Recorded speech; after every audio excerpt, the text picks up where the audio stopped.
दोस्तों नमस्कार।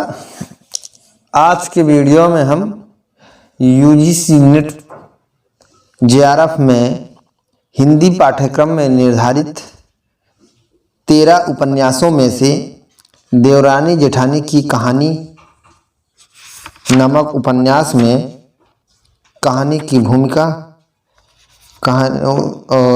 उपन्यास की भूमिका मतलब कि देवरानी जेठानी की कहानी उपन्यास की भूमिका और उपन्यास का सारांश, पात्र तथा चरित्र चित्रण एवं उसके अन्य पहलू कथन इसके तथा स्मरणीय तथ्य देवरानी जेठानी के आदि पे हम चर्चा करेंगे।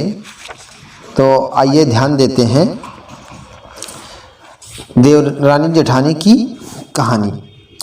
देवरानी जेठानी की कहानी का सबसे पहले ध्यान देंगे भूमिका।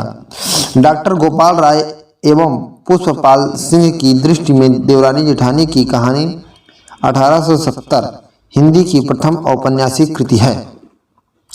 स्त्री शिक्षा, पुनर्जागरण, देशोन्नति के भावों से युक्त इस उपन्यास का ताना बाना देवरानी और जेठानी के बीच परस्पर वाद विवाद, नोक झोंक, मन मुटाव, ईर्ष्या, द्वेष इत्यादि से बुना गया है। अशिक्षा के कारण मध्यम वर्गीय परिवारों में स्त्रियों की हीन दशा, अंधविश्वास, बाल विवाह, विधवा विवाह, विवाह में फिजूल खर्ची, स्त्री शिक्षा, स्त्रियों का आभूषण, प्रेम, वृद्ध समस्या और परिवार में अलगौजा की समस्या आदि अनेक समस्याएं इस उपन्यास में बड़ी कुशलता के साथ चित्रित हुई हैं। पुष्पपाल सिंह के शब्दों में लोक जीवन इस उपन्यास में इतने चटक रंगों में पूरी प्रामाणिकता के साथ चित्रित हुआ है कि तत्कालीन सामाजिक परिदृश्य से गहरी पहचान स्थापित करता है। डॉक्टर गोपाल राय ने लिखा है कि 1870 ईस्वी में देवरानी जेठानी की कहानी पंडित गौरी दत्त के रूप में एक नया फूल खिला जो हिंदी उपन्यास का आरंभ बिंदु सिद्ध हुआ। देवरानी जेठानी की रचना उपन्यास के रूप में नहीं बल्कि बालिकाओं के लिए उपयोगी पाठ्य पुस्तक के रूप में हुई थी। सरकारी सहायता से देवरानी जेठानी लेखन और मुद्रण हुआ। 19वीं सदी के मध्यवर्गीय बनिया समाज के जीवन के यथार्थ चित्रों के लवरेज से युक्त इस उपन्यास में बनिया समाज की सामाजिक, आर्थिक, धार्मिक स्थिति के साथ साथ स्त्री शिक्षा, विधवा विवाह, बाल विवाह और बच्चों के लालन पालन, टीकाकरण, रूढ़वादिता इत्यादि के चित्रण के साथ साथ अंधविश्वास से दूर रहने का महत् संदेश रूपायित हुआ है। इस उपन्यास में अंग्रेजी शिक्षा के साथ नारी शिक्षा भी उपन्यास का फोकस है। तमाम प्रकार की सामाजिक धार्मिक कुरीतियाँ यथा अंधविश्वास, बीमारी दूर करने के लिए टोना टोटका, शीतला माँ के नाराज हो जाने के भय से चेचक का टीका न लगवाना और अशिक्षित स्त्रियों का पुत्र को सुलाने और अपना काम निपटाने के लिए अफीम खिलाना, बाल विवाह इत्यादि का विश्वसनीय यथार्थ अंकन देवरानी जेठानी की कहानी उपन्यास में देखते ही बनता है। उपन्यास की भूमिका में उपन्यासकार के महत्वपूर्ण कथन आइए देखते हैं। जो महत्वपूर्ण कथन है कि पहला कथन है कि स्त्रियों को पढ़ने पढ़ाने के लिए जितनी पुस्तकें लिखी गईं सब अपने ढंग और रीत से अच्छी हैं, परंतु मैंने इस कहानी को नए ढंग से लिखा। मुझको निश्चय है कि दोनों स्त्री पुरुष इसको पढ़कर अति प्रसन्न होंगे और बहुत लाभ उठाएंगे। स्त्रियों की बोली और पुरुषों की बोली पसंद करते हैं। जो कोई स्त्री पुरुष की बोली व पुरुष स्त्रियों की बोलता है उसको नाम धरते हैं। इस कारण मैं पुस्तक में स्त्रियों की बोलचाल और वही शब्द जहाँ जैसा आशय है लिखे हैं और वह बोली है जो इस जिले के बनियों के कुटुंब में स्त्री पुरुष व लड़के वाले बोलते चालते हैं। संस्कृत के बहुत शब्द और पुस्तकों जैसे नहीं लिखे हैं, उन्हें ना कोई चित्त से पढ़ता है और ना सुनता है। इस पुस्तक में यह भी दशा है इस पुस्तक में यह भी दर्शा दिया है कि इस देश के बनिए जन्म मरण विवाहित के विवाह आदि जन्म मरण विवाह आदि में क्या करते हैं, पढ़ी और बेपढ़ी स्त्रियों में क्या अंतर है, बालकों का पालन पोषण किस प्रकार होता है और किस प्रकार होना चाहिए, स्त्रियों का समय किस किस काम में व्यतीत होता है और क्यों होना चाहिए, बेपढ़ी स्त्री जब एक काम को करती उसमें क्या क्या हानि होती, पढ़ी हुई जब उसी काम को करती है उससे क्या लाभ होता है। स्त्रियों की वह बातें जो आजकल नहीं लिखी गई मैंने खोज कर सब लिख दी है और इस पुस्तक में ठीक ठीक वही लिखा है जो आजकल बनियों के घरों में होता है, बाल बराबर भी अंतर नहीं है। यह रोचक और मनोहर कहानी श्रीयुत के मसन साहिब डायरेक्टर ऑफ पब्लिक इंस्ट्रक्शन बहादुर को ऐसी पसंद आई और उनके मन को भाई तथा चित्त को लुभाई कि इसे शुद्ध करके इसे छापने की आज्ञा दी और 200 पुस्तक मोल ले ली। लेफ्टिनेंट गवर्नर साहब बहादुर के यहाँ से चिट्ठी नंबर 2672 24 जून 1870 के अनुसार इस पुस्तक के कर्ता पंडित गौरीदत्त को 100 रुपये इनाम मिले। देवरानी जेठानी कहानी का सारांश। मेरठ में सर्वसुख नामक एक अग्रवाल बनिया था जिसकी मंडी में आढ़त की दुकान थी। उसने हाट हवेली धन दौलत दूध पूत सब कुछ पुरुषार्थ से हासिल किया था। ब्याज बट्टे गिरवी पत्ते से भी उसे काफ़ी आमदनी हुई थी। सर्वसुख के माता पिता हैजे से दिवंगत हो गए थे। जब वह 5 वर्ष का था चाचा द्वारा उनका परवरिश हुआ था। आरंभ में सर्वसुख कुकुड़ियाँ बेचा करता था। खांचा सिर पर लेकर गलियों में घूमा फिरा करता था। फिर सर्वसुख ने परचून की दुकान डाल ली और मुंशी टिकट नारायण और हर सहाय काबली जैसे शहर के अमीरों के यहाँ उसकी ऊंचापत उठने लगी। परमेश्वर की कृपा इस पर ऐसी हुई कि आढ़त की इसकी दुकान हो गई और इज्जत भी काफ़ी बढ़ गई। परमेश्वर जिसे देता है छप्पर फाड़ के देता है। यह बात सर्वसुख के साथ चरितार्थ हुई। बलमाना सर्वसुख से आस पड़ोस सब राजी खुशी थे। इसने अधिक वय में स्वयं शादी की थी। 2-3 वर्ष की छुटाई बढ़ाई में इसकी 4 संतानें हुई। एक पार्वती सबसे बड़ी पुत्री, दूसरा सुखदेवी दूसरी पुत्री और तीसरा दौलत राम तीसरी संतान और छोटे चौथी संतान। सर्वसुख की सबसे बड़ी लड़की की शादी दिल्ली में एक छोटी लड़की की मंगनी हापुड़ में बंशीधर काबड़ी के यहाँ हुई।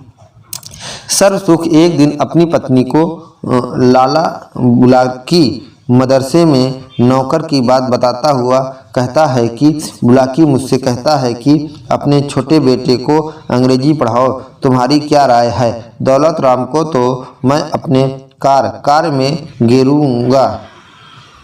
गेरूंगा यानी डालूंगा।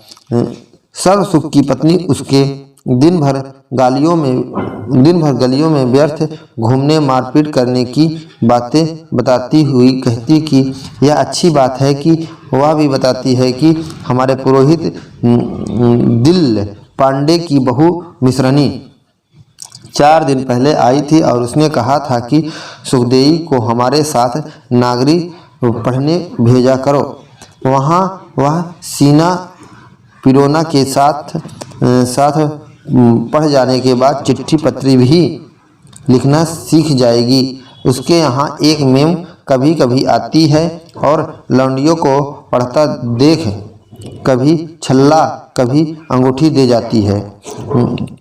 छोटे लाल मदरसे जाने लगे। दौलत राम लाला सरसुख के साथ दुकान जाने लगे और सुखदेई मिश्रनी से नागरी पढ़ने लगी। दौलत राम की सगाई हो जाती है। नाई तनी गांठ करके चला जाता है। खुर्जा निवासी झल्ला मल्ल ने लाला सरसुख को बताया कि लड़की का बाप डूंगर गरीब बनिया है जिसकी सरा की नुक्कड़ पर परचून की दुकान है। वह लड़की की माँ बड़ी लड़का है पर लड़की की माँ बड़ी लड़ाका है। झल्लामल यह भी कहता है कि छोटे लाल नसीबेवर है। गुड़गांव में तहसीलदार ने इसका टेवा मांगा है। लाला दीनदयाल कृपी के ताऊ आए थे। वह अपने मामा से मिलने गुड़गांव गए थे। वहाँ तहसीलदार ने छोटे लाल के विषय में पूछा था। मैंने छोटे के विषय में अंग्रेजी पढ़ने और होशियार होने की बात कही थी। उनकी लड़की बड़ी सुघड़ है और वह स्वयं अपनी लड़की को नागर पढ़ाया करते हैं। सुखदेई की माँ सरसुख से कहती है कि तुम दौलतराम की सगाई रख लो। आई हुई लक्ष्मी घर से कोई नहीं फेरता। छोटे लाल की पत्री भी गुड़गांव में मिल जाती है। लाला दीनदयाल के द्वारा तहसीलदार सरसुख के साथ संदेश भेजते हैं कि मरती जीती दुनिया है, मैं सरकारी नौकर हूँ, आज यहाँ कल वहाँ, अतः लड़की का विवाह इसी साल करेंगे। इधर से संदेश यह भेजा जाता है कि हमारी इज्जत उनके हाथ में है। अभी 2 विवाह से निपटे हैं, अगले साल जैसा मुंशी जी कहेंगे वैसा करेंगे। अगले साल धूमधाम से ब्याह हो जाता। पड़ोसनों ने सुखदेई की माँ से बहुड़िया की सुंदरता की तारीफ की और यह भी कहा कि तेरी बड़ी बहू का रंग तो सांवला है। इस नई बहू की थोड़े दिनों में उसके गुंडोशील सपूती, बिना बात नहीं बोलना, चुप बैठी रहना, अवसर मिलते पोथी पढ़ना, अंग्रेजी पढ़ी लिखी, सीना पिरोना, फुलकारी काढ़ना इत्यादि की सब जगह तारीफें होने लगी। सुखदेई का गौना नहीं हुआ था।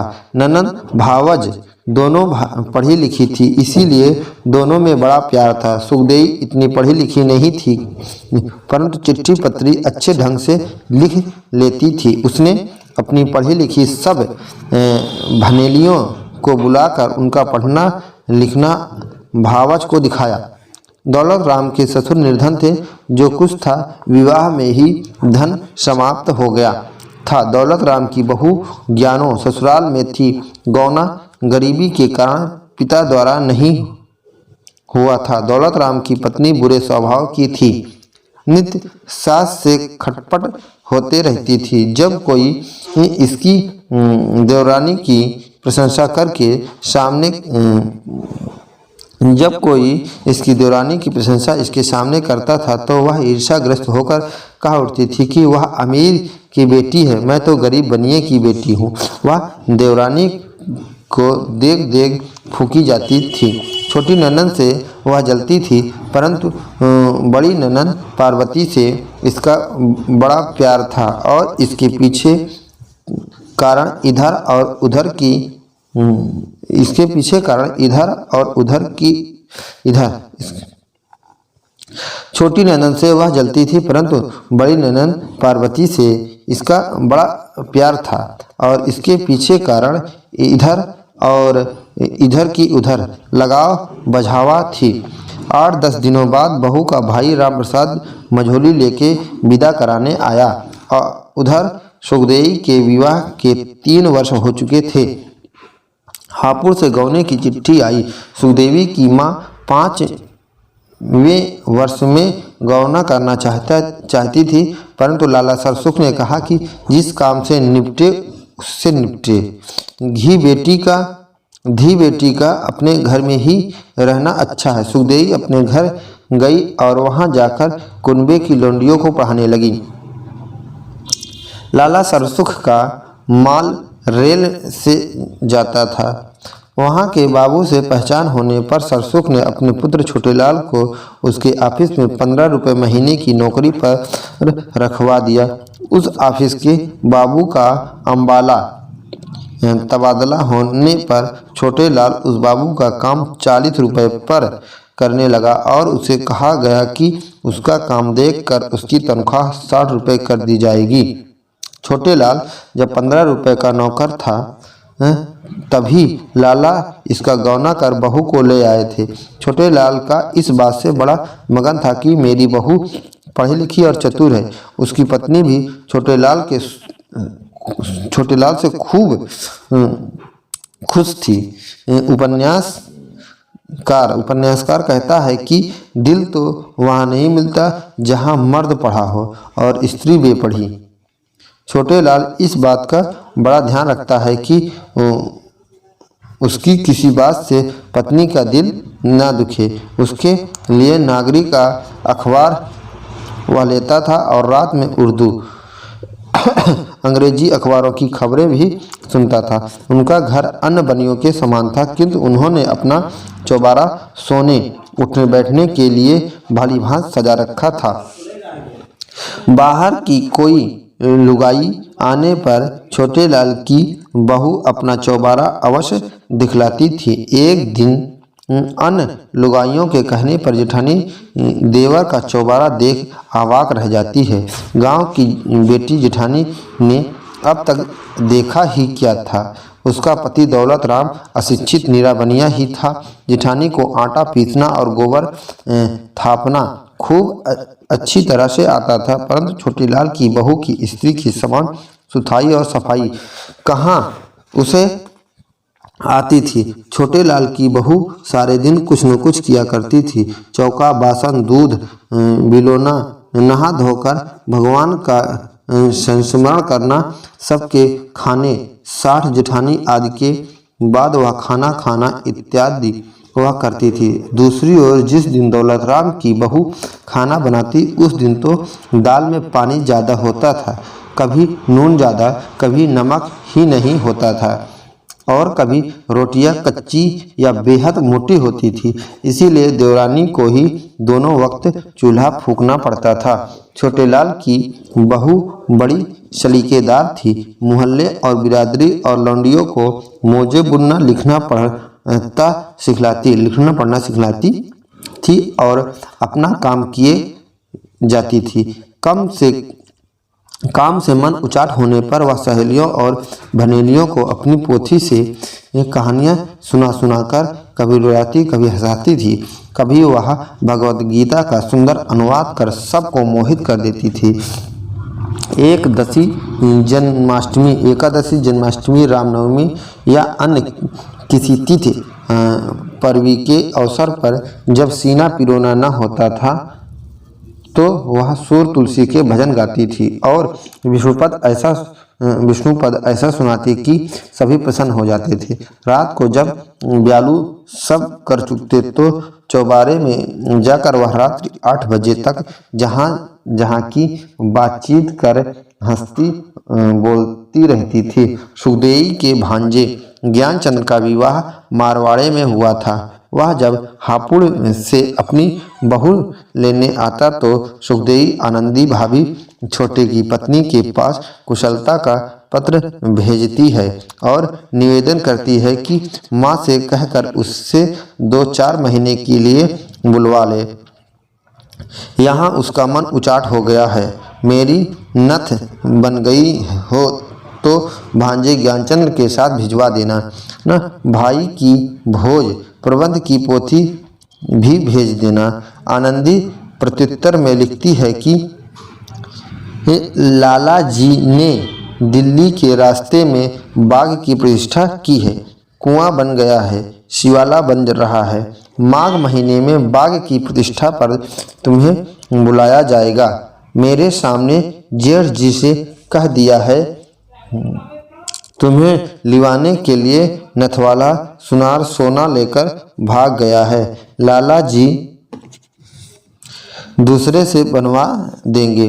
तुम्हारी भनेली रामदेई रोज रोज फुलवारी सीखने आती है।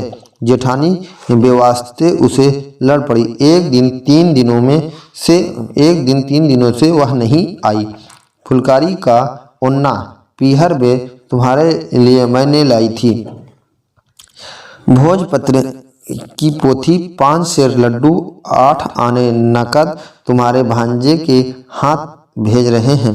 दौलत राम की बहू प्रातः उठकर गौ की धार काढ़ती, गोबर पाथती, दाल दलती, अनाज फटकती, 20-20 मन अनाज बोरियों कट्टों में अकेली भरती पर वैर विषाद भी बहुत रखती थी। वह अपनी जैसी 2-1 भनेलियों से देवरानी का ही झींकना झींकती रहती थी। सासू का खोट उन्हें बतलाती। देवरानी को बड़ी खोटी और चुपचोटी कहती थी। देवरानी को वह ताने सुनकर चरखा करती थी। देवरानी चुपके से सुन लेती थी, परंतु कभी कुछ न कहती थी। एक दिन उसने जेठानी को समझाते हुए कहा कि तुम्हारा स्वभाव कैसा है। बाहर की लुगाइयों के सामने बोली ढाली की बात मत करो, इससे घर की बदनामी होती है। इस पर जेठानी उसके पीछे 5 पत्थर लेकर ऐसी पड़ी कि उससे पीछा छुड़ाना दुर्लभ हो गया। सास देवरानी से कहती है कि तू क्यों उससे बोली थी। देवरानी द्वारा उसके भले की बात कहने पर सासु यह कहावत कहती कि अपना मरण जगत की हंसी, अपना मरण जगत की हंसी। दौलत राम भी नित्य पत्नी द्वारा सास और देवरानी की बुराई सुन सुनकर माँ से लड़ने लगा, तो माँ अपने पद से कहती है कि दौलत राम को अलग कर दो, मैं छोटी बहू के साथ रह लूँगी। जग हंसाई और घर के 3 तेरा होने की बात सर्वसुख के कहने पर उसकी पत्नी कहती है कि जब अपना पैसा खोटा है तो परखन वाले को क्या दोष है। जग तो आरसी है, जैसा लोग देखेंगे वैसा कहेंगे। अतः अलगौजा हो गया। सामने का दलान दौलत राम को दे दिया गया और सब जगह से जुदा जोखा कर दिया गया। लाला सरसुख के यहाँ औरतों की लड़ाई व अलगाव की खबर गुड़गांव पहुंची, तो तहसीलदार साहब ने अपनी बेटी आनंदी को पत्र लिखा कि तुम्हारा पढ़ना लिखना उसी दिन काम आवेगा जब तुम अपनी सास की आज्ञा में रहेगी। सास को माता तुल्य मानना, ननद जेठानी को अपनी बहनों से अधिक मानना, सारी जिंदगी तुम्हें ससुराल में काटनी है। अतः धर्म कर्म पर चलना और ईश्वर को याद रखना। आदर सम्मान मृदु वचन संतोष को न छोड़ना, स्वयं को तुच्छ जानना अच्छे कुल की बेटियों का धर्म है। विद्या दान करना। तुम्हारे छोटे भाई गंगाराम को मदरसे में बिठा दिया गया है।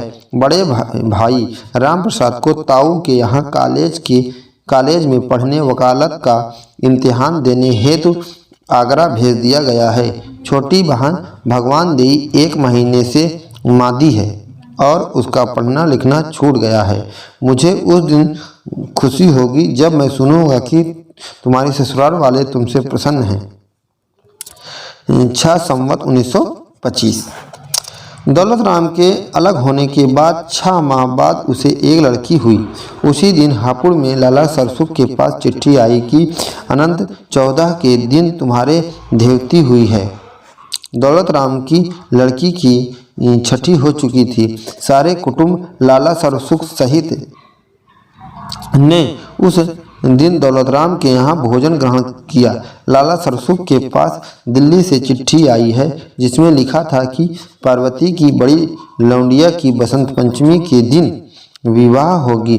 15 दिन पहले वह भात नौतन्ने आवेगी। सर्वसुख के घरवाली लाल को सर्वसुखदेई को छुछक भेजने की बात कहती है। वह यह खुशखबरी भी सुनाती है कि छोटे लाल के घर में भी लड़की होने वाला है। बहू के बाप को साथ भेजने के लिए वह पत्र लिख दे। एक नाई के साथ शुशुक, छौन भर पक्के लड्डू, 5 तियल बागे और 5 गहने, कुछ मूंग और चावल, 1 रुपया नकद हापुड़ भेज दिया गया है। पार्वती अपनी देवरानी के संग भात नौतने आई और गुड़ की भेली देकर सबको विवाह में आमंत्रित किया। लाला सरसुख ने छोटे लाल की छुट्टी न होने पर दौलत राम को भात लेकर नाई ब्राह्मण के साथ दिल्ली भेजा। जेठ सुदी 3 जुमेरात के दिन छोटे लाल के घर लड़का हुआ है। बिरादरी वालों, दाई, ब्राह्मण, नाई, नाते रिश्ते सभी आए, परंतु जेठानी एक दिन भी आके इस खुशी के वातावरण में खड़ी नहीं हुई। वह सास और देवरानी को सुन सुनाकर कहती कि जिसके नसीब खोटे हैं उसके बेटे हो, जिसके नसीब खोटे हैं उसके बेटी हो है, और जिसके नसीब अच्छे हैं उनके बेटे हो हैं। छोटे लाल ने लौंडे को खिलाने के लिए एक टहलवी राख दी। लाला ने 4 रुपए का घी और 1 रुपए की खाड़ लड्डू बनाने हेतु बहू के वास्ते भिजवा दी। छोटे लाल की पत्नी चतुर थी, बच्चे की खातिर खाने का परहेज करती थी, किंतु लड़का जब 6 महीने का हुआ तो सिर से नहाने और भीगे बालों से बच्चे को दूध पिलाने पर उसे ठंड लग गई। दौलत राम की बहू सब कुछ खाती पीती थी, सास ससुर का कहाँ उल्टा करती थी। उसकी लौंडिया सूख कर काटा हो गई थी और नित उसे मादी हो रही थी। दोनों माँ बेटियों को नेत्र विकार होता है तो किसी ने उसे भड़का दिया कि तुम्हारी आंखें घर के देवता ने पकड़ी है, तुम्हारी आंखें घर के देवता ने पकड़ी है। उस दिन दवा भी डालनी छोड़ दी, उस दिन से दवा डालनी भी छोड़ दी। लाला को खबर लगने पर लाला ने उसे डांट पिलाई कि आंखों में दवा नहीं डालोगी तो अंधी हो जाओगी। कोई 15 दिनों से रसौत की पोटली से उसे आराम हुआ। छोटे लाल के लड़के नन्हों को जब आंख दुखने लगी तो उसकी माँ ने अपनी सास से पूछकर एक रगड़ बनाया है जिससे नन्हों को आराम हो जाता है। वह नन्हों को सफा खाने के बड़े बाबू से टीका भी लगवा देती है। एक बार बच्चे को ऐसा मादा होता है कि सब ने आस छोड़ दी थी। डॉक्टर ने सलाह दी कि जब बच्चे को दांत निकलते हों तो जंगलों मैदानों में उसे सुबह सुबह हवा खिलाई जाए, इससे अच्छी कोई हवा नहीं। फलता गोलक बाबू के बाग तक नौकर नित्य उसे ताजी हवा खिलाया करने लगे। जब वह 2 वर्ष का हुआ तो गडुलने में बैठकर सूर्यकुंड तक लाला छोटे लाल स्वयं उसके साथ जाने लगे। छोटे लाल नन्हों को अंग्रेजी पढ़ा के रुड़की कॉलेज में भेजकर इंजीनियर बनाने की बातें करता है तो उसकी घरवाली उसे अपने आगरे के ताऊ वकील के समान वकील बनाना चाहती है। लाला सरसुख पोते पोतियों को बाहर चबूतरे पर खिलाते हैं। एक दिन दिल्ला पांडे पुरोहित उनके पोतों के विषय में लाला सरसुख से कहते हैं कि यह लड़का बड़ा बुद्धिमान और भाग्यशाली होगा, क्योंकि इसके छीने दांत हैं, चौड़ा माथा है और यह हंसमुख है। इसकी सगाई बड़े घर की लेना। दौलत राम की लड़की जब 2 वर्ष की थी तो उसकी माँ उसे ऐसा खिला रही थी कि उसकी हंसली उतर जाती। उसने रोने चिल्लाने पर पड़ोस सिबिया की चाची बच्ची की हंसली चढ़ाती। दौलत राम की बहू पत्नी लौंडिया को खस के बराबर नित्य अफीम दिया करती थी और अपने काम धंधा में मस्त रहती थी। लौंडिया नशे में खटोले पर खेला करती थी। एक बार उसके बहुत रोने पर उसका नशा उतरा जानकर उसे चने के बराबर खसखस उसकी माँ उसे देती है तो उसकी जान पर जान बन जाती। हकीम के हाथों वह मरती मरती बचती है। दौलत राम की भनेली नथिया का पति दीनानाथ कपड़े की दुकान पर नौकर था। वह कपड़े की फेरी फिरा करता था। सायंकाल जब वह लौटता था तो नथिया उससे गहना हेतु रोती झींकती और लड़ती भिड़ती थी। उसे रोटी ना करने देती थी। इस पर उसका पति कहता था कि अरे भगवान जाने कैसे रोटियों की क्यों जाने कैसे रोटियों की क्यों कर गुजारा करे। तुझे गहने पाते ही सूझ रही है तुझे गहने तुझे गहने पाते ही सूझ रही है। वह एक न सुनती, रात दिन क्लेश रखती। फलतः दीनानाथ एक दिन दुखी होकर घर से निकल जाता है। एक दिन नथिया दौलतराम की बहू से मिलने आती है। उसके न मिलने पर वह छोटे लाल की बहू से मिलकर अपनी विपदा कहती है तथा उससे बसंती के बाप के पास एक पत्र लिखवाती है कि जिस दिन से तुम गए हो बच्चे मारे मारे फिर रहे हैं। पेट की रोटी नहीं, तन पर कपड़ा नहीं। लोग बच्चे को मेले ठेले सैर तमाशे दिखलाते फिर रहे हैं और तुम्हारे बच्चे गलियों में डकराते फिर रहे हैं। मेरी विपत का हाल मत पूछो। 5 वर्ष तो इतने कठिन मालूम नहीं पड़े, किंतु इस काल में जो था बेच खाया। यह सब मुझसे खोटी मत की स्त्रियों के पास बैठने से हुआ। मेरी बुद्धि नहीं रही। मेरा अपराध क्षमा करो और हमको बुला लो। जब यह चिट्ठी उसे मिली तो वह रो पड़ा और आकर सारे कुटुंब को जयपुर ले गया। वह जयपुर में लक्ष्मी चंद सेठ की दुकान पर मुनीम था। दौलतराम की लड़की जब 3 वर्ष की थी कि जब उसे एक बेटा हुआ। नाम रखा गया कन्हैया। छोटे लाल की बहू ने इस नाम रखा गया।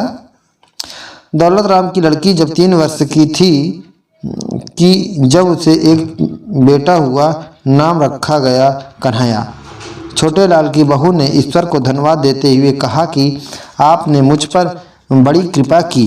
यदि लौंडिया विशाल होती तो वह मुझे जीने न देती। दौलतराम की बहू से कन्हैया के विषय में कोई पूछताछ करता तो कहती कि नित्य मादा रहे, वह दूध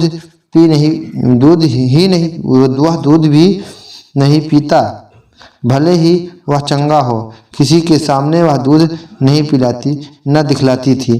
नजर लगने के भय से गोद में ढक कर उसे बैठे रहती थी। टोने टुटके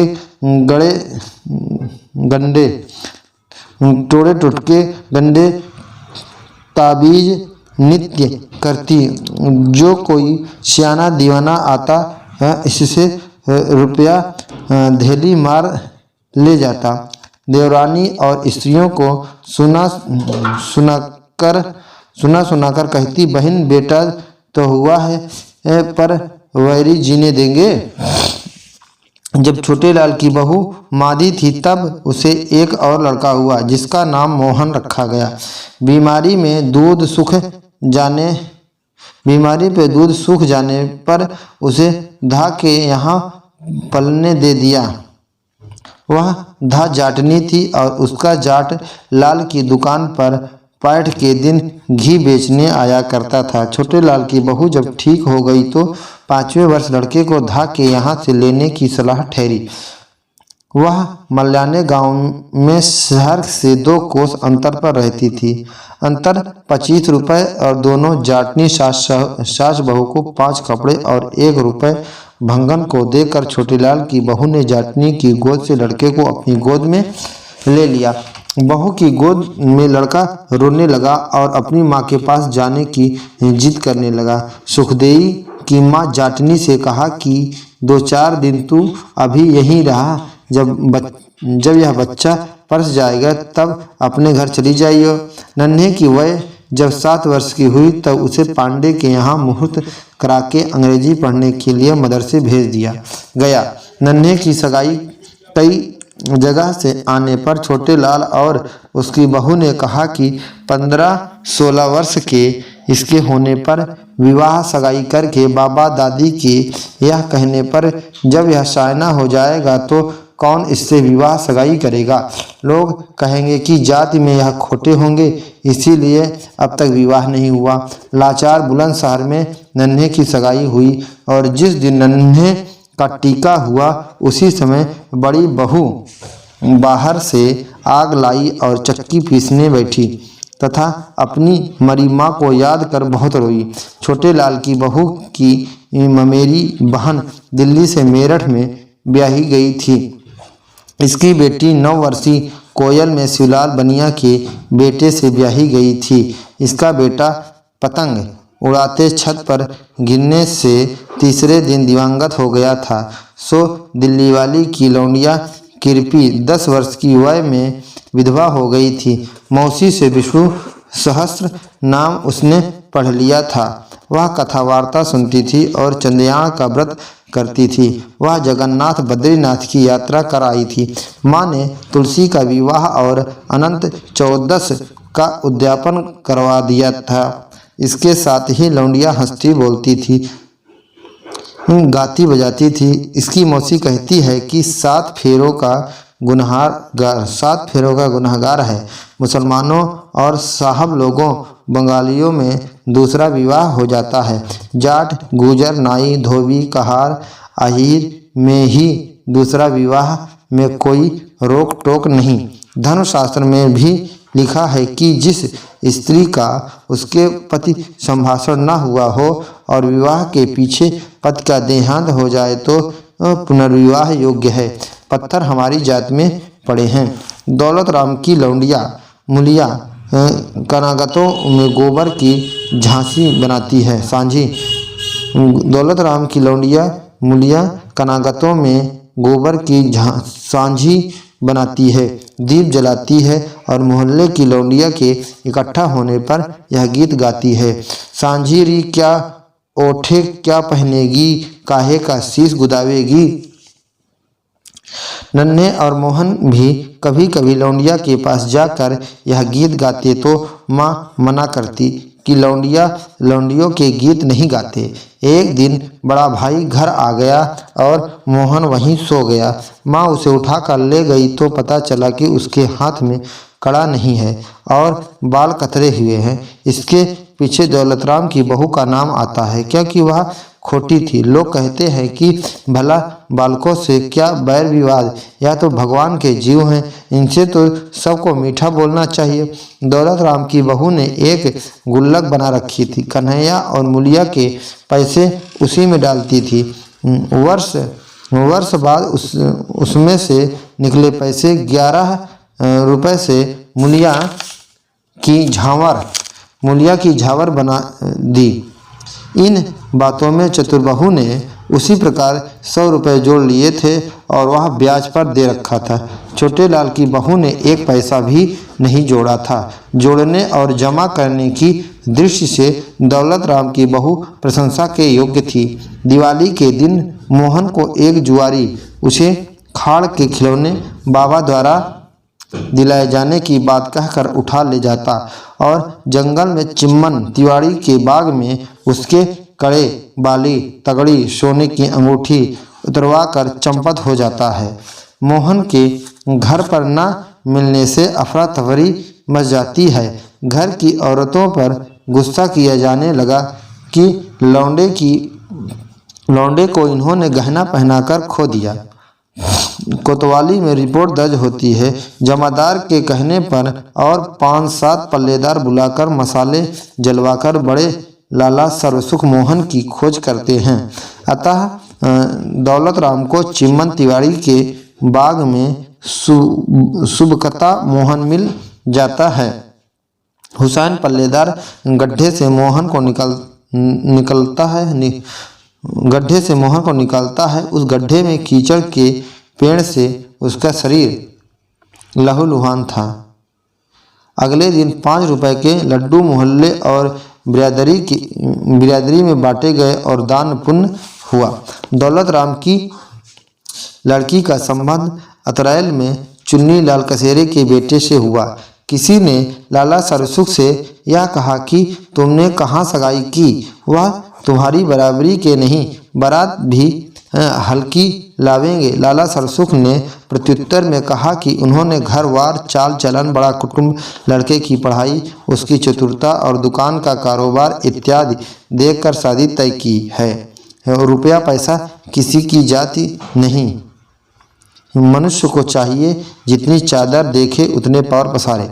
मुलिया का विवाह फुलेरा दोज के दिन हो गया।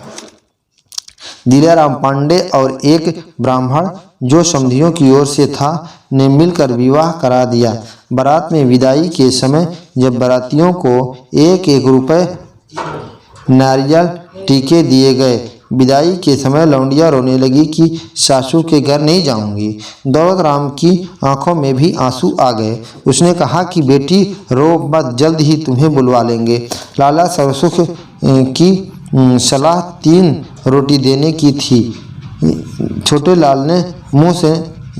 लाल के मुंह से निकल गई कि 2 रोटी ही बहुत है। दौलत राम की बहू इस पर बहुत नाची कूदी और कहने लगी कि छोटे लाल की माँ का क्या खर्च होता, अभी तो मालिक बैठा है। नन्हे की सगाई बुलंदशहर में झुन्नी मुन्नी के यहाँ हुई। वहाँ खत्ती भरा करते थे।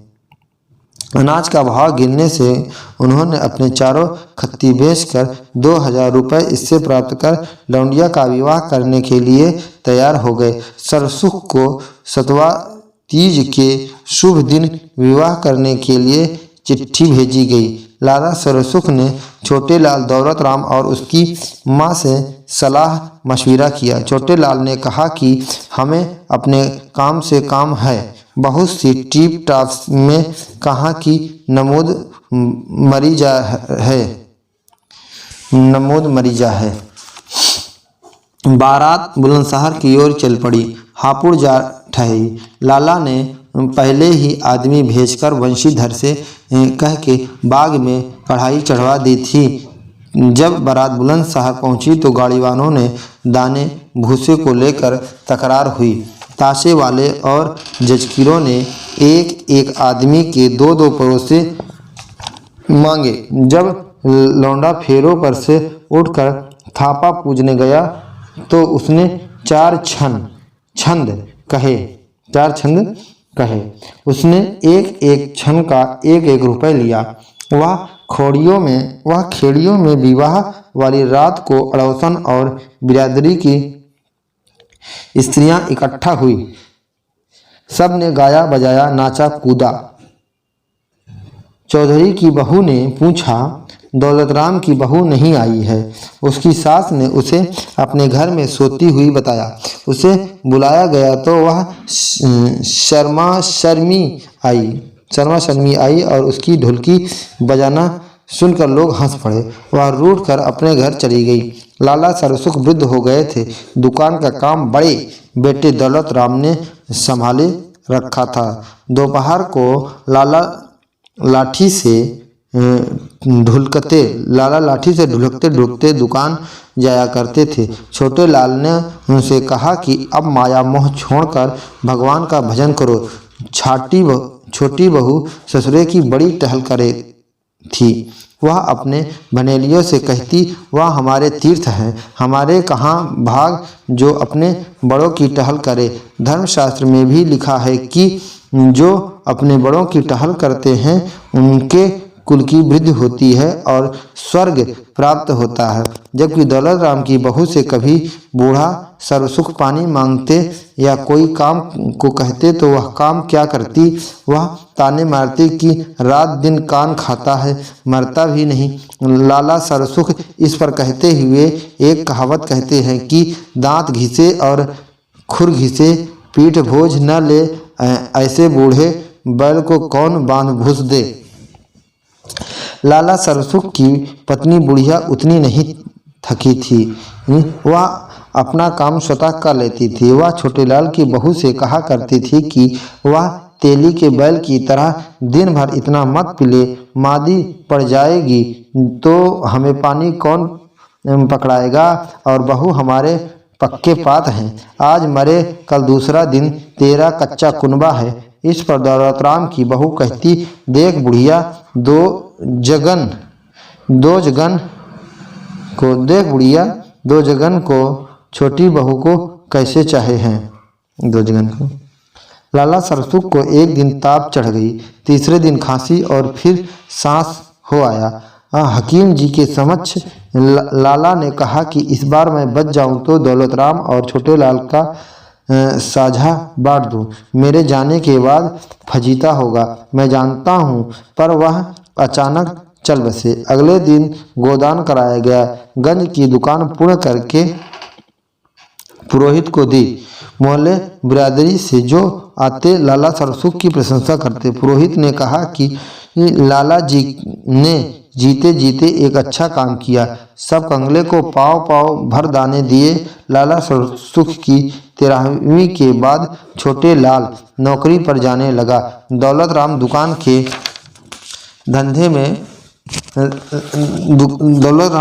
धंधे में लग गया। बुढ़िया सुस्त लगने लगी। दौलत राम की बहू का अभिमान बढ़ गया। वह कहती है कि जो कुछ करे वह मेरा मालिक ही करे। इस घर में यह सारी मेरे मालिक की कमाई है। जो चीज़ें लाला के सामने छोटे लाल के घर दुकान से आया करती थी वह आना बंद हो गई है। बुढ़िया बहुतेरा कहती पर उसकी कौन सुने। बहू के सिखाने पर दौलत राम की दृष्टि भी फिर गई। छोटे लाल ने घर में सलाह की कि भाई तो सारा माल दबा बैठा और साझा की बात नहीं करता। उसने कहा कि हम क्या छाती पर माल रख कर ले जाएंगे और आगे कौन ले गया। जब बुढ़िया बैठी है चुप ही रहो, अन्यथा बिरादरी वाले कहेंगे कि बाप के मरते फजीता हुआ। बाप के मरे 6 महीने बीते होंगे कि बुढ़िया भी मर गई। दौलत राम की बहू बोली कि बाप का मरना तो बड़े बेटे के दौलत राम की बहू बोली कि बाप का मरना तो बड़े बेटे ने किया था, अब माँ का मरना छोटा बेटा करेगा। छोटे राम को खर्चा उठाना पड़ा। जब छोटे लाल ने देखा कि बड़ा भाई साझा बांटने के नाम पर लड़ने दौड़ता है तो उसने एक वकील की सलाह से तकसीम की अर्जी दी। दौलत राम ने जवाब में कहा कि यह सब मेरा पैदा किया हुआ है। हाकिम ने इसे पंचायत में भेज दिया है। पंचों ने न्याय करते हुए दोनों भाइयों में आधा आधा बंटवारा कर दिया। पंचों ने दौलत राम से कहा कि यदि इसे न मानोगे तो आगरे की सुध धरोगे तो बिगड़ जाएगा। अतः दौलत राम को पंचों का न्याय मानना पड़ा। मंडी की दुकान दौलत राम के पास रही। इस पर भी दौलत राम की बहू ने कहा कि पंचों ने हमें लुटवा दिया। छोटे लाल के हिस्से में हवेली आई और दौलत राम की दूसरी जगह जाना पड़ा। जाते समय दौलत राम की बहू 2 खिड़कियां और चौखट उतार के ले चली। वह जो ही दुआरी पहुंची चौखट से ठोकर खाकर गिर पड़ी और कह उठी, हे भगवान, बैरी यहाँ भी चैन नहीं लेने देते, और बड़बड़ाती हुई चली गई। देवरानी जेठानी के प्रमुख पात्र। सरसुख मेरठ का अग्रवाल बनिया संतानों का पिता। देवरानी आनंदी नाम है इसका। सर्वगुण संपन्न, जेठानी की तुलना में हर दृष्टि से उत्तम चरित्र, सर्वप्रिय चरित्र। जेठानी ईर्ष्यालु और लड़किन स्त्री, कर्कशा स्त्री। देवरानी जेठानी के गौड़ पात्र। मुंशी टिकट नारायण शहर का अमीर और हर सहाय काबली शहर का अमीर। पार्वती सरसुख की बड़ी पुत्री, दिल्ली में विवाहित। सुखदेई सरसुख की छोटी पुत्री। मंगनी हापुड़ में वंशीधर कबाड़ी के यहाँ। दौलत राम सरसुख का बड़ा पुत्र। 2 संतानें, पुत्री मुलिया, पुत्र कन्हैया। छोटे लाल यह सरसुख का छोटा पुत्र है और पत्नी इसकी आनंदी है और पुत्र नन्हे और मोहन इसका पुत्र है। लाला बुलाकी दास है। सब सुख की बिरादरी में मदरसे का नौकर है। सरसुख की पत्नी मिश्रानी सरसुख के पुरोहित दिल्ला पांडे की बहू। तनी नाई झल्लामल खुर्जा निवासी सरसुख के समधी का पड़ोसी। डूंगर यह गरीब बनिया सरसुख का समधी, दौलत राम का ससुर। ज्ञानो दौलत राम की पत्नी, सरसुख की बड़ी बहू। राम प्रसाद छोटे का शाला, छोटे का शाला राम प्रसाद और सर्व सुख की छोटी बहू का भाई। आनंदी, छोटे की पत्नी, तहसीलदार की पुत्री, सर्व सुख की छोटी बहू। ज्ञानचंद्र, सुखदेई का भांजा। रामदेई, सुखदेई की भनेली, माँ के घर की। वंशीधर, सुखदेई का पति, तहसीलदार, आनंदी के पिता, छोटे का ससुर। नथिया, दौलत राम की बहू की भनेली। दीनानाथ, नथिया का मालिक और कपड़े की दुकान का नौकर। कन्हैया, छोटे लाल का बड़ा पुत्र। मोहन, छोटे लाल का छोटा पुत्र। धा, जाटनी मोहन की पालने वाली। नन्हे, छोटे लाल का पुत्र। मूलिया, दौलत राम की लौंडिया। कृपी, 10 वर्षीय विधवा और शिवदयाल, सुखदेई का पुत्र। देवरानी जेठानी कहानी की संवाद योजना। क्या है इसके आगे? संवाद योजना। आइए देखते हैं। लाला साहब, लड़की बड़ी सुघर है। वह अपनी लड़की को आप नागरी पढ़ाया करें हैं। लाला साहब, लड़की बड़ी सुघर है, वह अपनी लड़की को आप नागरी पढ़ाया करें हैं। लाला दीनदयाल कृपिताऊ का कथन सर्वसुख से। आई हुई लक्ष्मी घर से कोई नहीं फेरता और रुपया पैसा हाथ पैरों का मैल है। आगे लौंडिया लौंडे का भाग। नेक्स्ट है, यह है सुखदेई की माँ का कथन पति सर्वसुख से। मरती जीती दुनिया है, आगे मैं सरकारी नौकर हूँ। आज यहाँ कल जाने कहाँ को बदली हो जाए, सो लड़की का विवाह हम इसी साल में करेंगे। तहसीलदार का संदेश लाला भगवान दीन के मार्फत से सर्वसुख को। ले बहन, बहुड़िया तो भली सुंदर है, तेरी बड़ी बहू का रंग तो सांवला है। पड़ोसिनों का कथन सुखदेई की माँ से। इस पे सीनी पिरोना भी आवे हैं और भली अच्छी फुलकारी भी काढ़े है। नयन का कथन है पड़ोसन से तहसीलदार की बेटी और सरसुख की बहू छोटीलाल की पत्नी के संबंध में। सास से रात दिन खटपट रखे थी और जब कोई देवरानी को इसके सामने सराहती तो कहती हाँ जी, वह तो अमीर की बेटी है, मैं तो गरीब बनिए की बेटी हूँ। मुँह से कुछ नहीं कहती पर देवरानी को देख देख फूंकी जाती और जभी से छोटी ननंद से भी जलने लगी। सब सुख के बड़े पुत्र दौलत राम की पत्नी ज्ञानों का कथन किसी के समक्ष। दिल तो वहाँ नहीं मिलता जहाँ मर्द पढ़ा हो। दिल तो वहाँ नहीं मिलता जहाँ मर्द पढ़ा हो और स्त्री बेपढ़ी। जब यह दोनों मिलते हैं एक दूसरे को देख बड़े प्रसन्न होते हैं। इधर वह उसके मन की बात पूछती और अपनी कहती, इधर उसको इस बात का बड़ा ही ध्यान रहता है। इधर उसको इस बात का बड़ा ध्यान ही रहता कि कोई बात ऐसी ना हो कि जिससे इसका मन दुखे। इसकी बेसलाह कोई काम ना करता। छोटे लाल सरसुख का छोटा पुत्र और उसकी संस्कारी पत्नी के संबंध में उपन्यासकार का कथन है। आटा पीसना और गोबर पाथना इसको खूब आवे था। वाए दिन भर लड़ा लो। दौलत राम सरसुख का बड़ा बेटा की पत्नी ज्ञानो जेठानी के संबंध में कथन। किसी को मोजे बुनना बतलाती और किसी को लिखना पढ़ना सिखलाती और आप भी ही अपना काम किए करती है। छोटे लाल की पत्नी आनंदी के संबंध में उपन्यासकार का कथन। काम तो बहुतेरा करे थी पर वैर विश्ववाद बहुत रखे थी। दौलत राम की पत्नी ज्ञानो जेठानी के संबंध में कथन।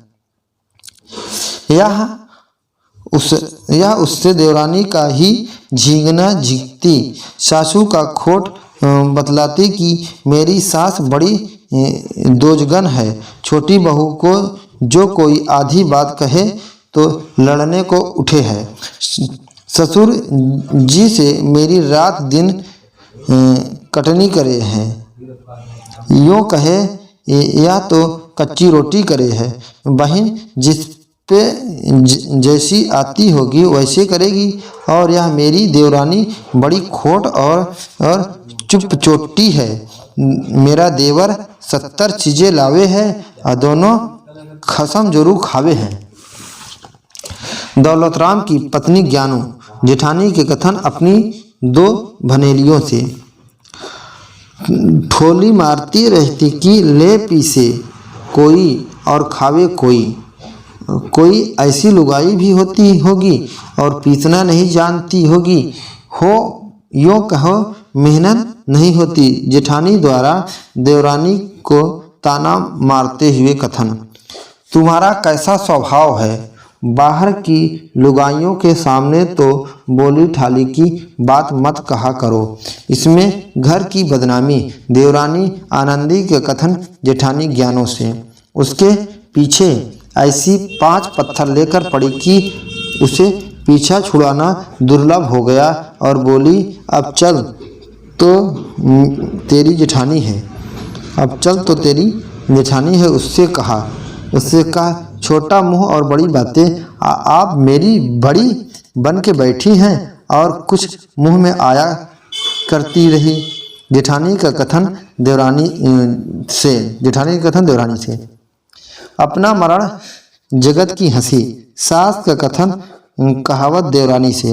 बिरादरी के लोग हंसेंगे और ठट्ठे मारेंगे कि फलाने के घर लुगाइयों के लड़ाई हुई थी तो उसने अपने बड़े बेटे को जुदा कर दिया। देखो यह कैसी बहू आई है, इसने हमारी बात में बट्टा लगाया और घर 3-13 कर दिया है। सरसुख का कथन अपनी पत्नी से। घर वाली बोली, अजी जब अपना ही पैसा खोटा हो परखन वाले को क्या दोष है। जग तो आरसी है, जैसा लोग देखेंगे वैसा कहेंगे। सरसुख की पत्नी घरवाली का कथन पति से। बेटी जो मैं तुमसे उसी दिन प्रसन्न हूँगा जब मैं यह सुनूंगा कि तुम्हारी ससुराल वाले तुमसे प्रसन्न हैं। तुम्हारा लिखना पढ़ना उसी दिन काम आवे जब तुम अपनी सास की आज्ञा में रहेगी। सास को माता तुल्य जानना और ननद और जेठानी को अपनी बहन से अधिक मानना। तहसीलदार द्वारा अपनी बेटी आनंदी को लिखे खत में संदेश। बाप के घर तो कुछ और ही चाल चलन होता है।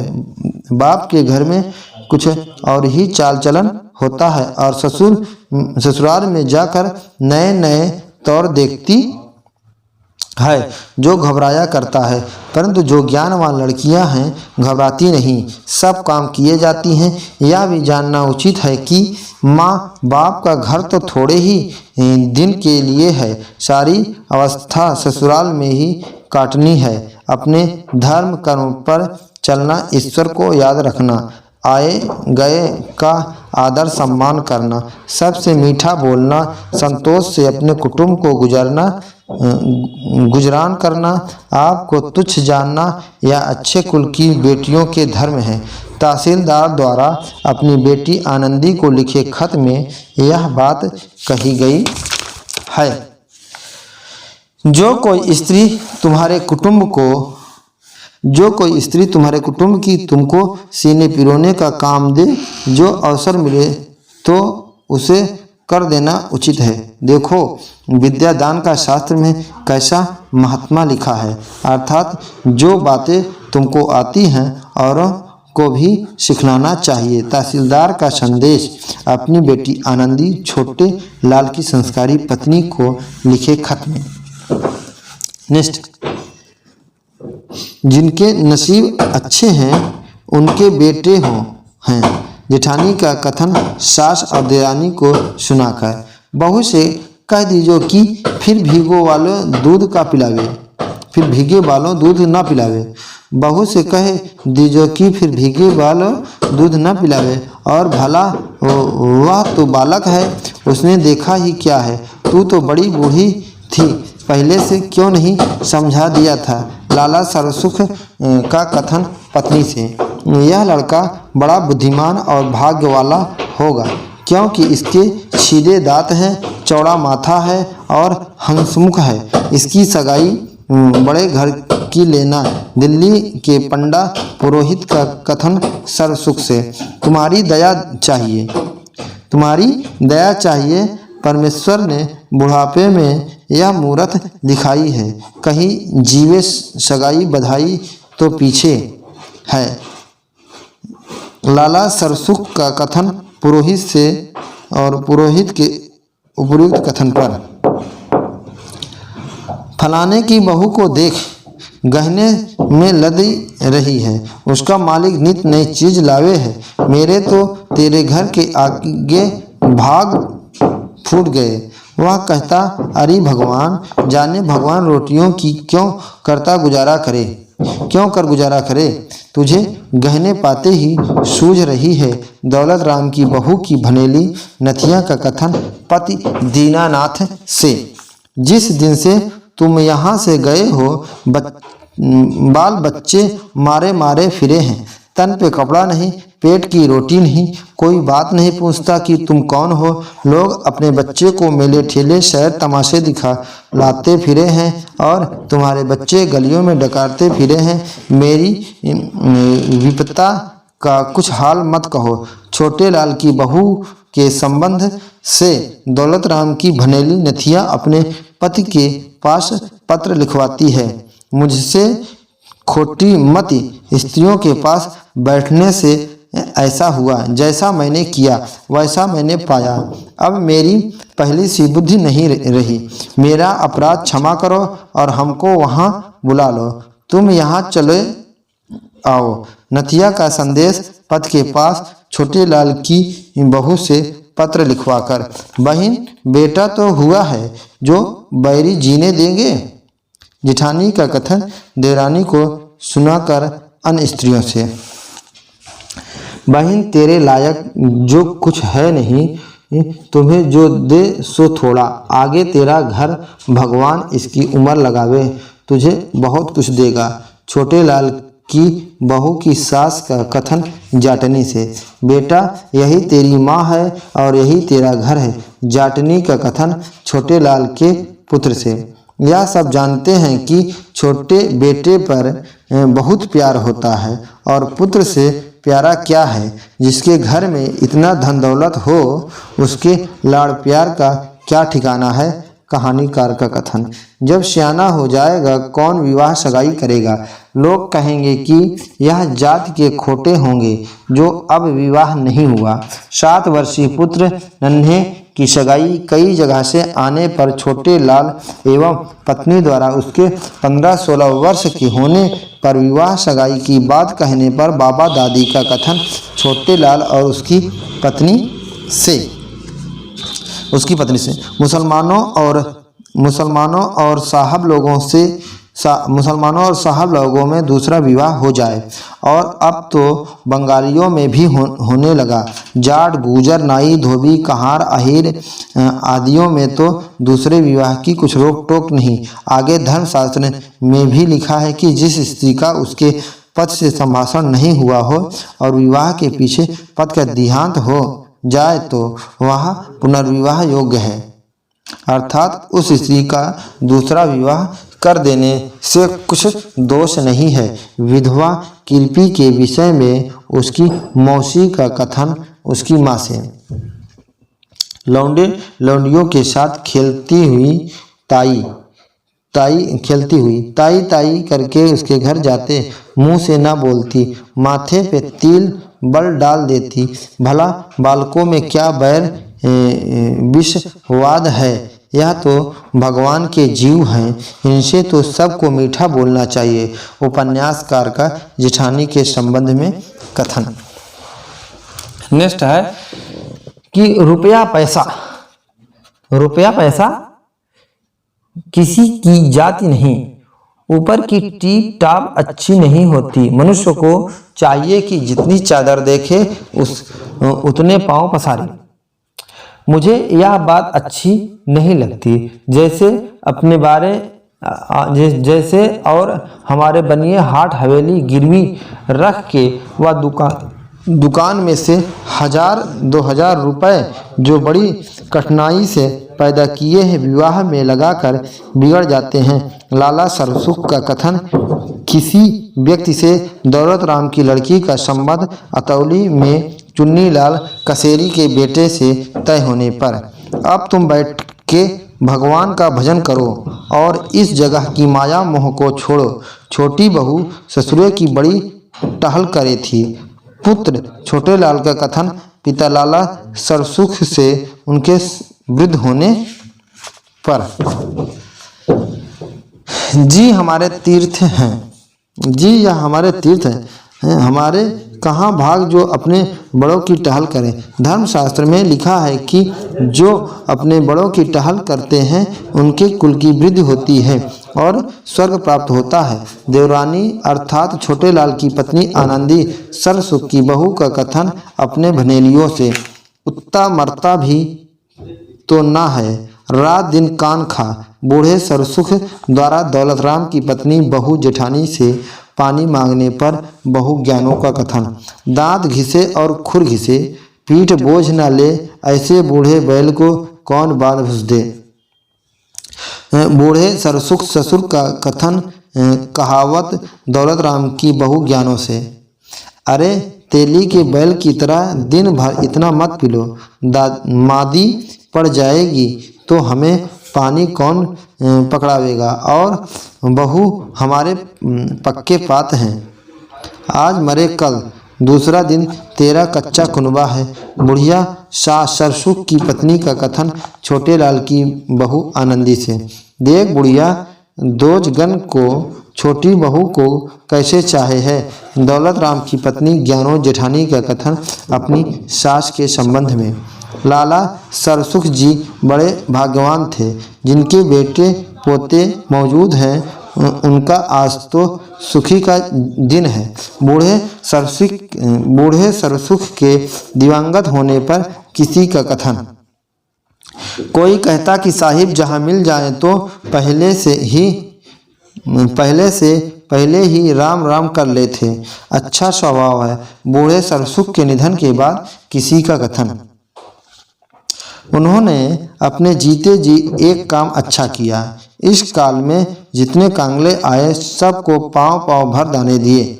बूढ़े सरसुख के निधन पर उपरांत पुरोहित का कथन।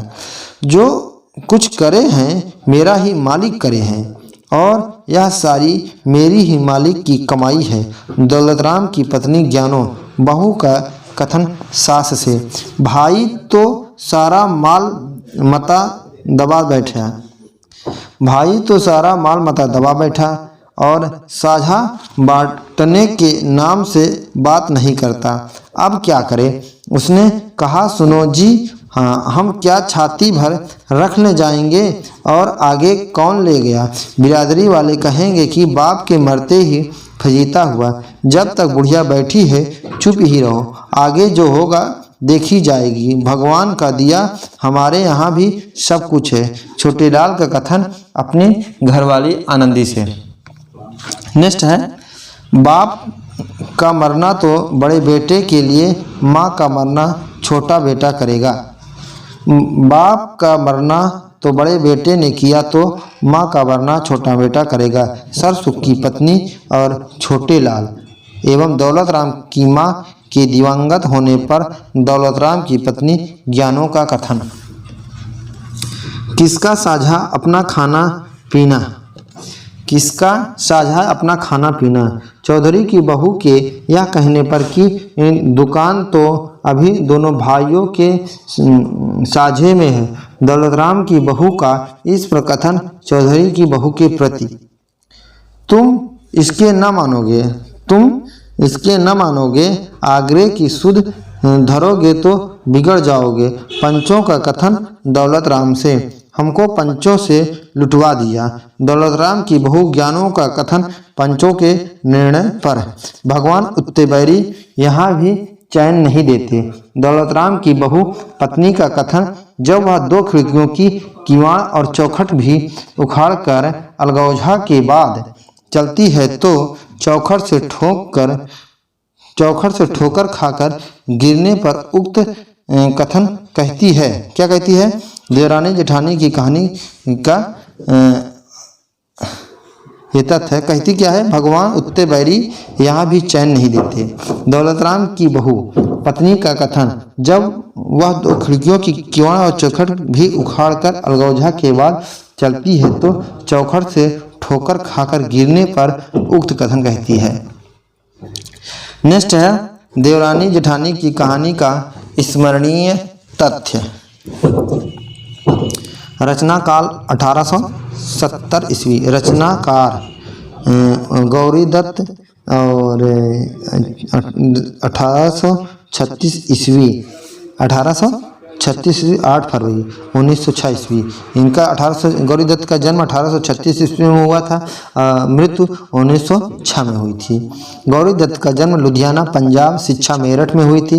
हिंदी का प्रथम उपन्यास डॉक्टर गोपाल राय डॉक्टर पुष्पपाल सिंह के अनुसार गोपाल राय ने इस उपन्यास को रानी केतकी की कहानी 1803 ईस्वी के बाद दूसरी मौलिक गद्य कथा भी कहा है। नेक्स्ट है हिंदी के प्रथम इस यथार्थवादी सामाजिक उपन्यास को पुष्पपाल ने नई चाल की पुस्तक कहा है। सर्वप्रथम प्रकाशन मेरठ के छापखाना जीआई से 500 प्रतियां लघुकाय उपन्यास 35 पृष्ठ का है। प्रकाशन लिथो पद्धति से मूल्य 12 आना। इसकी प्रति नेशनल लाइब्रेरी कोलकाता में सुरक्षित है। पुनः प्रकाशन गोपाल राय द्वारा हुआ। कथ्य स्त्री शिक्षा के निमित्त पाठ्यपुस्तक के रूप में रचित इस कथा पुस्तक में पुनर्जागरण, देशोन्नति, तत्कालीन समाज में आ रहे बदलाव, विधवा विवाह के प्रति सहानुभूति, बनिया समाज के यथार्थ चित्र, अशिक्षा, बाल विवाह, विधवाओं की दशा इत्यादि की अभिव्यक्ति। उद्देश्य स्त्रियों के पढ़ने पढ़ाने तथा उन्हें गृहस्थ धर्म का उपदेश देना। दूसरा है स्त्री शिक्षा के साथ साथ 19वीं सदी के मध्यवर्गीय बनिया समाज के जीवन का यथार्थ चित्र प्रस्तुत करना। प्रेरणा देशोन्नति का भाव और नवजागरण और देशोन्नति ही वह मूल प्रेरणा थी जिसके कारण गौरी दत्त ने देवरानी जेठानी की कहानी की रचना की है। शिल्प किस्सागोई शैली में। भाषा मेरठ की खड़ी बोली। दैनिक जीवन में प्रचलित भाषा। देवरानी जेठानी की कहानी में विराम चिन्हों का प्रयोग नहीं हुआ है। देवरानी जेठानी की कहानी की तर्ज पर 1872 ईस्वी में ईश्वरी प्रसाद और कल्याण सिंह ने वामा शिक्षक जो 1883 ईस्वी में प्रकाशित हुई तथा सद्धराम फुलौरी ने 1877 ईस्वी में भागवती का प्रकाशन 1877 ईस्वी की रचना की थी। ईश्वर प्रसाद और कल्याण राय ने वामा शिक्षक की रचना ढाई गांव के जमींदार लाला भगवान दीन के परिवार की कथा के माध्यम से हिंदू कन्याओं के चरित्र निर्माण और उसके सामाजिक कुरीतियों और पाखंडों से विमुख करने तथा बचाने के उद्देश्य से की थी। गोपाल राय ने वामा शिक्षक को देवरानी जेठानी की कहानी की अनुकृत माना है। इसमें स्त्री शिक्षा पर बल और प्रच्छन्न रूप से देशोन्नति का भाव है। भागवती स्त्रियों के गृहस्थ धर्म की शिक्षा देने के उद्देश्य से रचित औपन्यासिक कृति है। देवरानी जेठानी शीर्षक से गोपाल राय गहमरी ने 1901 ईस्वी में एक उपन्यास लिखा जिसमें ग्रामीण स्त्रियों की अशिक्षा एवं अव्यवहारिकता का उद्देश्य है। देवरानी जेठानी की कहानी विविध मत है। देवरानी जेठानी की कहानी हिंदी उपन्यास का प्रस्थान बिंदु है। गोपाल राय हिंदी उपन्यास का इतिहास पृष्ठ 28 में है। ठीक है, गोपाल राय ने कहा है। देवरानी जेठानी की कहानी वामा शिक्षक भागवती तीनों में अपेक्षाकृत समृद्ध वैश्य कायस्थ और ब्राह्मण परिवारों की जिंदगी का अंकन किया गया है। गोपाल राय ने कहा है 8वें दशक के 4 प्रमुख नवल कथाकारों में गौरी दत्त, ईश्वर प्रसाद, कल्याण राय और सद्धराम फुलौरी ने स्त्री शिक्षा के पक्ष में ही नहीं तर्कहीन सामाजिक व्यवहारों के विरोध में नवल कथाएं लिखी हैं। उन्होंने वाणिज्य व्यवसाय की उन्नत, स्त्रियों के स्वावलंबन, विधवा विवाह इत्यादि पर जोर दिया है। डॉक्टर गोपाल राय। नेक्स्ट है देवरानी जेठानी की कहानी पुनर्जागरण चेतना से जुड़ी हुई रचना है। डॉक्टर गोपाल राय। नेक्स्ट है देवरानी जेठानी की कहानी का शिल्प पुराने किस्साओं का शिल्प है। कथाकार ने उसमें कोई प्रयोग नहीं किया है। डॉक्टर गोपाल राय। देवरानी जेठानी की कहानी का गद्य सर्जनात्मक दृश्य बहुत साधारण कोटिका और विराम चिन्हों, पैराग्राफ निर्माण तथा हिंदी के प्रतिष्ठित व्याकरण और वर्तनी से ईषत भिन्न होने के कारण अतुलनीय है। पर इसमें पहली बार अलंकृत और कृत्रिम भाषा का मोह त्याग दैनिक जीवन में प्रचलित भाषा को महत्व दिया गया है। इसमें मेरठ जिले की खड़ी बोली का, जो वहाँ के मध्यम वर्गीय बनिया परिवारों में बोली जाती थी, का प्रयोग किया गया है। डॉक्टर गोपाल राय। भारतेंदु ने पहली बार 1875 ईस्वी में उपन्यास पद का प्रयोग किया था। एक कहानी कुछ आप बीती कुछ जग बीती लिखने में उस समय उन्हें कदाचित इस बात का ज्ञान नहीं था कि देवरानी जेठानी के रूप में उपन्यास का जन्म हो चुका है। डॉक्टर गोपाल राय। गौरी दत्त, ईश्वरी प्रसाद, कल्याण राय वामा शिक्षक, सदराम फुलौरी भागवती में किसी ने अपनी रचना को उपन्यास या नावल की संज्ञा नहीं दी। ये तीनों लेखक दिल्ली के आसपास के थे, पर तीनों कथाकारों का अपनी कथाओं के नएपन और वास्तविक जीवन से संबंध होने का बोध था।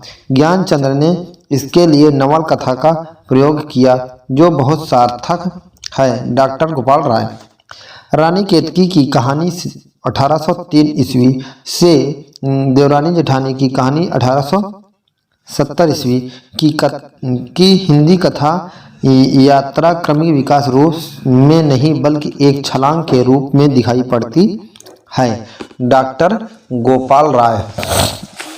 नेक्स्ट है देवरानी जेठानी की कहानी। यद्यपि स्त्रियों के पढ़ाने तथा उन्हें गृहस्थ धर्म का उपदेश देने के लिए लिखी गई थी, पर लेखक अपनी कथा की नवीनता और परंपराच्युत के प्रति सजग है। डॉक्टर गोपाल राय। नेक्स्ट है देवरानी जेठानी की कहानी यथार्थवाद के आग्रह से युक्त है, जो उपन्यास की पहचान है। इस यथार्थवाद का आग्रह कथा के कलेवर में भी हुआ है।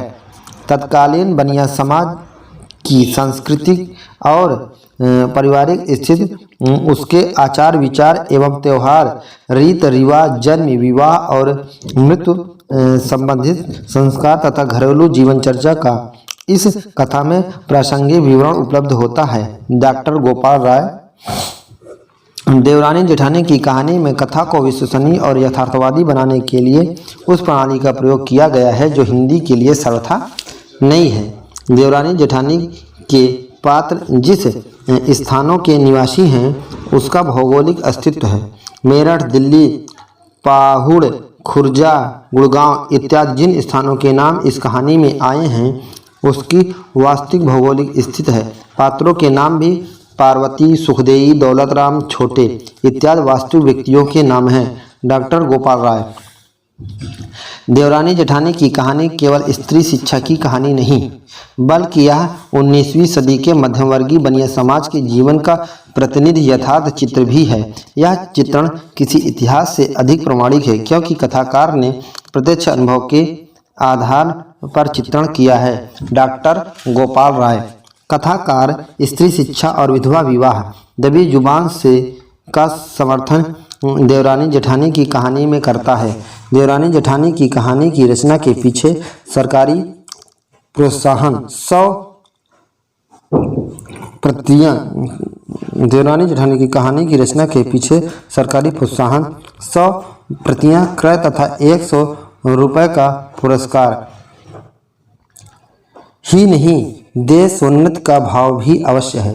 देवरानी जेठानी की कहानी के पीछे यह प्रेरणा देशोन्नत प्रमुख थी। इस देशोन्नत के बोध ने ही गौरी दत्त की नागरी या हिंदी के विकास के लिए अपनी सारी संपत्ति लगा देने की प्रेरणा थी। किसने कहा है? तो डॉक्टर गोपाल राय ने। देशोन्नत के लिए अंग्रेजी पढ़ना जरूरी था और देवरानी जेठानी की कहानी में इसकी वकालत की गई है। तत्कालीन समाज में आ रहे बदलावों का संकेत भी इसमें मिलता है। कुरीतियों के प्रति भी लोगों की सोच में परिवर्तन आने लगा था, इसका चित्रण इसमें मिलता है। तो डॉक्टर गोपाल राय इसने कहा है, किसने कहा है? डॉक्टर गोपाल राय ने। नेक्स्ट है, गौरी दत्त ने ही पहली बार समकालीन जीवन को कथा का विषय बनाने का मौलिक प्रयोग किया है। इसके साथ ही कथाकार ने स्त्री के बेहतर रूप की कल्पना की बहुत प्रगतिशील थी, गौरी दत्त ने पहली बार समकालीन जीवन को कथा का विषय बनाने का मौलिक प्रयोग किया है। इसके साथ ही कथाकार ने स्त्री के बेहतर रूप की कल्पना की जो बहुत ही प्रगतिशील है। किसने कहा है? तो डॉक्टर गोपाल राय ने। तथ्य की दृष्टि में देवरानी जेठानी की कहानी उपन्यास की शर्त को पूरा करती है। लेखक कथा के पात्रों को विशिष्ट व्यक्तित्व प्रदान करने में असफल रहा है। डॉक्टर गोपाल राय। देवरानी जेठानी की कहानी स्त्री शिक्षा के निमित्त पाठ्यपुस्तक के रूप में रचित एक कथा पुस्तक थी। चूँकि यह हिंदी की पहली मौलिक कल्पना प्रसूत तथा पुस्तक थी, इसमें समकालीन नारी की सामाजिक पारिवारिक स्थिति ही लेखक की चिंता का विषय है। अतः यह अनायास ही उपन्यास के निकट पहुंच गई है। देवरानी जेठानी की कहानी को हिंदी उपन्यास का प्रस्थान बिंदु मानना समाचीनी है। देवरानी जेठानी की कहानी की सबसे मुख्य विशेषता यह है कि इसमें पहली बार परंपरा से हटकर कथा कहने का प्रयास किया गया है।